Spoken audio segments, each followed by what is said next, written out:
The theatre, is a very tricky one right now. After the pandemic, lots of people decided to desert it.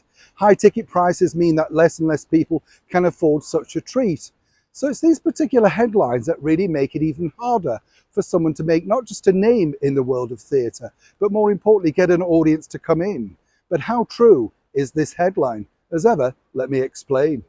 Hi, good morning, Neil Sean here. Nice to see you. I hope you're keeping well today as we edge towards Christmas. Yes, all keep fine and dandy. You know what it's like. I mean, the big day comes around, obviously just once a year, but there's a lot of work goes into it. And for those that sadly are spending Christmas alone, don't worry, we'll keep you occupied. There'll be something to do. Don't worry, we'll be there for you, you know what I'm saying?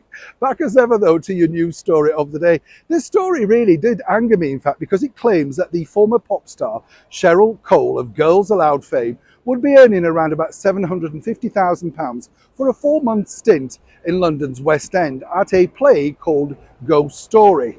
Now she's taken over from a TV presenter called Laura Whitmore, famous of course for strutting around in very thigh-skimming outfits on Love Island, so you get the picture. Now what's interesting here is Cheryl's not an accomplished actress, that's already been pointed out, but the reason why the bosses have decided to sign her up is she's a name. She had a string of hits as part of one of the biggest girl bands of the last 20 years. But is she truly earning that sort of money? Well, as ever, we find out the truth. The £750,000 is speculative. It's the bottom line is if she draws those people in, she will be on a box office percentage, but she has to get the people in. Tickets are fair and balanced, but the bottom line is in this climate, particularly in the new year, does anybody want to go and see a former pop star in a new venture that she's never undertaken before?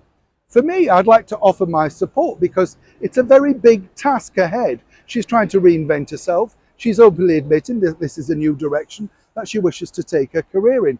Nothing wrong with that.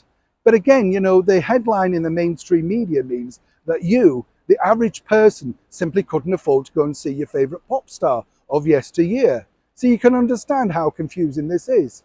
If you are a fan of Cheryl, take note, it's not as expensive, there are deals, there are offers, but it all remains to be seen if the former Girls Aloud singer and chanteuse can actually pull in people to see her ghost story.